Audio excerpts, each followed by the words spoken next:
Le droit en débat avec l'ECLJ sur RCF Alsace. Depuis son apparition, pour le service militaire, le droit à l'objection de conscience s'est développé. En matière de service aux armées, elle est aujourd'hui très largement actée dans le droit international, mais dans d'autres domaines mettant en jeu la vie des hommes, elle peut être légalisée ou tolérée et parfois contestée avec plus ou moins de force. La conscience personnelle, aux yeux des autres, reste obscure, peut-être irrationnelle, alors on doute de la valeur d'une objection de conscience.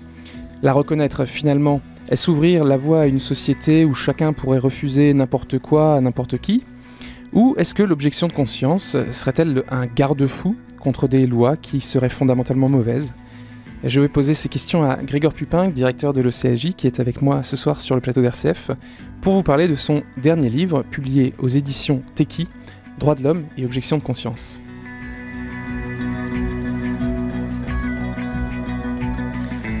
Alors nous avions déjà parlé dans une émission précédente, Grégoire Pupin, de l'objection de conscience. Je rappelle aux auditeurs qu'ils peuvent retrouver ces émissions sur le site d'RCF et celui de leclj.org. Mais nous en parlions par rapport aux lois de bioéthique en France. Aujourd'hui, nous allons essayer de pousser un peu plus loin la réflexion sur l'objection de conscience, sur cette possibilité donc d'un individu d'opposer sa conscience à l'application de la loi et refuser d'obéir ou d'effectuer un acte. Première question, Grégoire Pupin, est-ce qu'on peut faire confiance à la conscience d'une personne qui va contre la loi ? Je dirais, a priori, oui. Il faut faire confiance à la conscience parce que nous n'avons pas finalement d'autres instruments pour connaître le juste et le bien que la conscience. La loi n'est que l'expression de l'ensemble des jugements moraux effectués par les consciences des électeurs puis des élus. Voyez-vous, donc c'est toujours à la fin la conscience humaine qui est le seul instrument que nous ayons à disposition pour juger. Donc oui, la conscience, il faut en tenir compte, la conscience humaine, la conscience des personnes. Voilà, bien sûr, toutefois, il n'est pas question, en toute hypothèse, de faire prévaloir le jugement d'une personne sur le jugement du législateur. Mais oui, la conscience humaine, personnelle, doit être respectée de façon et prise en compte de façon sérieuse. Alors, dans votre livre, vous revenez sur l'histoire un petit peu de l'objection de conscience. Et justement, il y a un point qui m'intéresse beaucoup, c'est celui de la Seconde Guerre mondiale, de la pensée qui en est issue. Et justement, la pensée juridique va essayer de formaliser une sorte de garde-fou pour éviter les mauvaises lois. Donc, il y a toute une... Alors, ça existait déjà avant-guerre, mais... Après-guerre, vraiment, les gouvernements, dans les constitutions, dans les traités, essayent de faire respecter ce qu'on appelle la hiérarchie des normes et le contrôle des normes. Qu'est-ce que ça veut dire ? Ça veut dire qu'on revient sur l'expérience de la loi toute-puissante. C'était le cas, je fais un petit retour historique, mais pour bien que les gens comprennent, lors de la Révolution française, on voulait vraiment que la loi soit l'expression de la volonté générale. Il y a ce qu'on appelle le légalisme. La loi, c'est la volonté générale, rien ne peut l'arrêter. Avec l'idée que la loi est infaillible, et que la volonté générale est infaillible. Voilà, ça c'est Rousseau qui dit ça, et donc la loi s'applique, il n'y a rien qui puisse être fait contre, parce que ce serait aller contre la souveraineté du peuple. On va renouveler un peu l'expérience pendant les régimes totalitaires, et donc en réaction, on a essayé de se dire, eh bien on va vérifier que les normes respectent une norme plus élevée. Ainsi, donc, le principe, c'est que l'administration ne peut pas prendre un décret, une règle qui soit contraire à une loi, qui elle-même doit être conforme au traité et à la Constitution. Et donc, en principe, est-ce qu'on n'a pas un système qui garantirait qu'il n'y ait pas de loi mauvaise ? Voilà, alors effectivement, l'objection de conscience, c'est vraiment la confrontation, c'est le cas dans lequel une personne est confrontée à un ordre ou à une loi à laquelle il objecte en conscience, donc qui lui paraît inacceptable au plan moral. Voilà. Alors normalement, le système juridique a été conçu de sorte que les lois adoptées soient conformes à des constitutions, et donc que l'ensemble juridique national quand même protège, soit ancré normalement dans la justice. C'est l'idée. C'est l'idée. Alors en cas de confrontation, eh bien il n'y a pas, lorsque le système juridique est clos, réellement de place pour contester la loi, puisque toute personne doit être soumise de façon égale à la loi. Donc l'objection de conscience, c'est vraiment un cas extraordinaire dans lequel on invoque une référence morale qui est référence morale naturelle, première, extra-juridique, contre l'application d'un ordre ou d'une loi. Donc vraiment, voyez-vous, on casse le caractère fermé de l'ordre juridique pour faire référence à la source première de la justice, qui est la conscience personnelle. Et dans ces cas-là, normalement, dans un ordre juridique interne, un tel système ne peut pas exister. Dans une vision légaliste, comme vous disiez, ou positiviste, puisque dans un tel système, ce système normalement est clos et autosuffisant. Et c'était ce qui a conduit au système totalitaire, qui, parce qu'ils étaient positivistes, légalistes, clos et autosuffisants, eh bien, croyaient pouvoir contenir à eux seuls non seulement la légalité, mais aussi la moralité. Or, on a vu qu'il peut arriver, et il arrive souvent, que des régimes politiques dévient et que leurs lois ne soient plus conformes à la morale, que leurs lois ne soient plus conformes au droit naturel. Et c'est dans ce cas-là que s'élèvent réellement des objections de conscience. Une objection de conscience donc exceptionnelle. Dans la 4e de couverture, vous parlez quand même d'un monstre juridique. Le droit de conscience apparaît comme un monstre juridique de plus en plus revendiqué. Et vous essayez de développer des critères. Alors, est-ce que ces critères pour limiter les cas où on pourrait invoquer une objection de conscience, c'est justement pour que l'objection de conscience soit pas un espèce de monstre Voilà, juridique. Alors l'objection, c'est un monstre juridique. Pourquoi ? Parce que précisément, voyez-vous, c'est reconnaître à une personne le droit de ne pas obéir au droit. Donc c'est effectivement quelque chose de monstrueux au plan du droit positif. Mais c'est nécessaire si on veut se rattacher à la justice. Et c'était bien là l'idée qu'il y a eu après-guerre, lorsqu'il s'est agi de juger et de condamner les criminels de guerre allemands. Parce que ces officiers ou agents du régime nazi se sont défendus en disant « Écoutez, nous sommes citoyens allemands, nous avons exécuté des ordres en Allemagne conformément au droit allemand. Or, vous êtes des juges américains, des juges étrangers. Sur quel fondement prétendez-vous nous condamner ?» Et il a bien fallu trouver un fondement. Et ce fondement, c'est précisément celui de la conscience, celui du droit naturel qui préexiste au droit positif et qui est valable universellement et que tout le monde peut connaître par sa conscience. Et donc, il faut bien comprendre que l'objection de conscience, c'est cet instrument juridique qui permet d'opposer les règles morales universelles, de base, au droit positif. Dans l'ordre du droit international, cela fonctionne assez bien parce qu'on oppose le droit international au droit interne.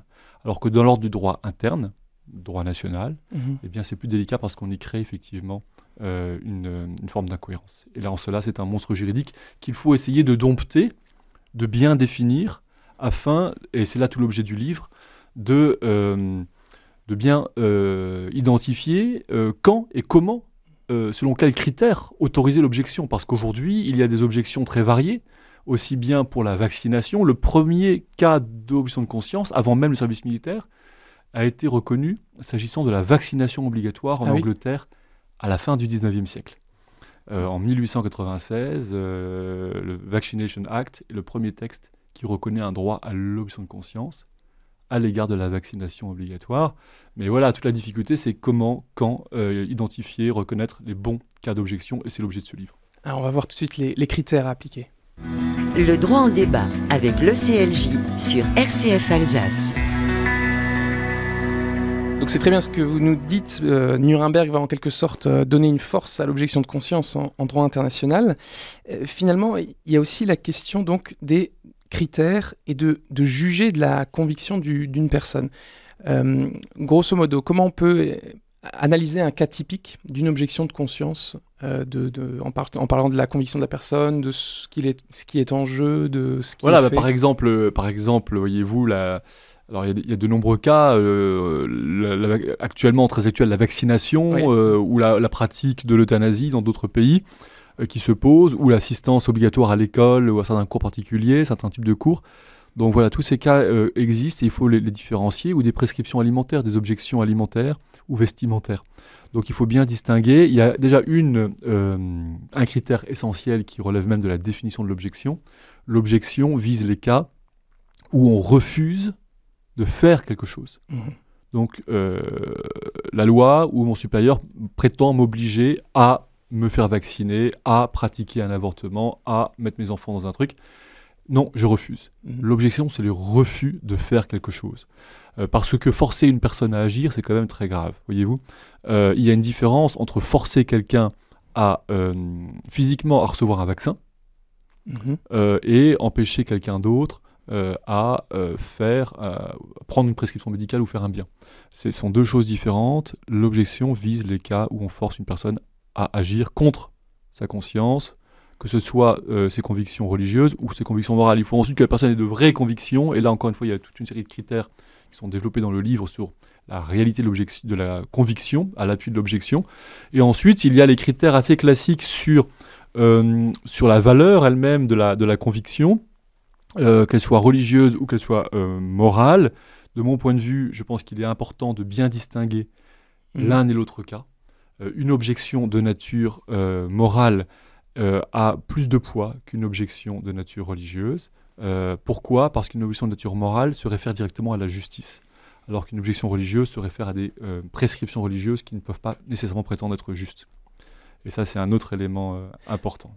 Donc ça serait par exemple le cas donc, d'un médecin qui serait forcé d'euthanasier un patient.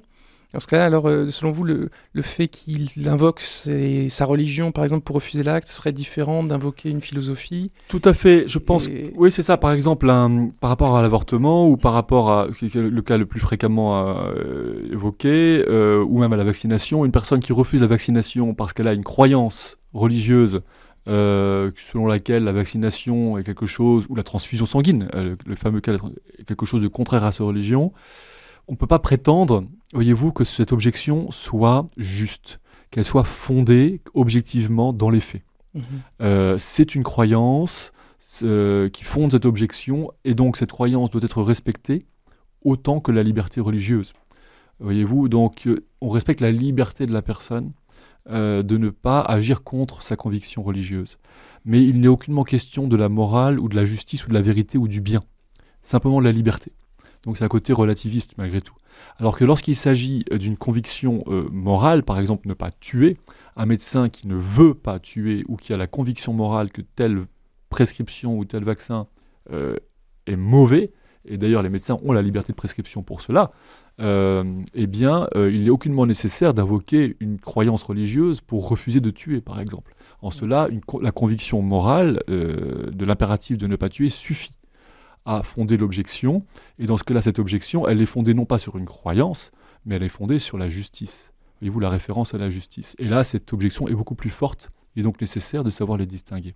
Alors, j'aimerais beaucoup qu'on finisse sur une dernière notion que vous développez dans votre livre, et qui n'est pas très connue, c'est celle de proximité avec l'acte. C'est-à-dire qu'on peut objecter à faire quelque chose, et finalement, il faut que ce soit immédiat, c'est-à-dire que ce n'est pas la même chose d'euthanasier par exemple quelqu'un, donc de pratiquer, de faire l'injection par exemple si c'est dans le cas d'une injection létale, que de donner la seringue à la personne qui va participer à l'acte, que de nettoyer la salle qui va servir à l'exécution capitale par exemple dans le cas d'une exécution. Tout à fait, donc qu'est-ce là que c'est que cette notion alors de c'est une notion tout à fait classique qui dit que la personne est moralement engagée par un acte qu'elle réprouve, que si sa participation est réellement nécessaire à l'acte. Ainsi, par exemple, c'est l'exemple de la femme de ménage. La femme de ménage qui fait le ménage dans la salle d'avortement, certes, elle participe d'une certaine manière parce qu'elle contribue à l'ensemble du système, mais sa participation n'est pas suffisamment proche et nécessaire pour être moralement vraiment engageante. De la même manière, une personne qui refuse le service l'armée doit quand même payer ses impôts, même si une partie de ses impôts contribue au financement de l'armée, parce que le lien entre l'argent donné et l'utilisation réprouvée est trop distant. Et donc là, c'est le critère de la distance entre l'objection et son objet. Et donc là, mais bon, il y a encore d'autres critères. Un autre critère important, je pense, c'est, et je pense qu'il est celui-là, il est essentiel, c'est en fait l'objection doit vraiment être considérée de façon favorable lorsque elle tend à respecter un principe reconnu, et plus précisément lorsqu'elle refuse de mettre en œuvre une exception à un principe reconnu. Vous voyez, l'euthanasie, l'avortement, mais aussi la vaccination, à certains égards, d'autres sujets sont à chaque fois des pratiques qui dérogent à des principes préalables, qui sont bons. Principe préalable du respect de la vie, de l'intégrité physique, par exemple. Eh bien, ces objections réclament le droit de s'en tenir au principe et de ne pas mettre en œuvre l'exception au principe. Et c'est en cela, encore une fois, un critère important, mais il y en a d'autres que vous pouvez... Il faudra découvrir dans le livre. Et on a de nouveau juste esquissé le livre. Merci beaucoup Grégoire Pupinck. Objection de conscience et droits de l'homme aux éditions Teki. J'espère que ça vous aura donné envie. Très bonne soirée sur RCF Alsace.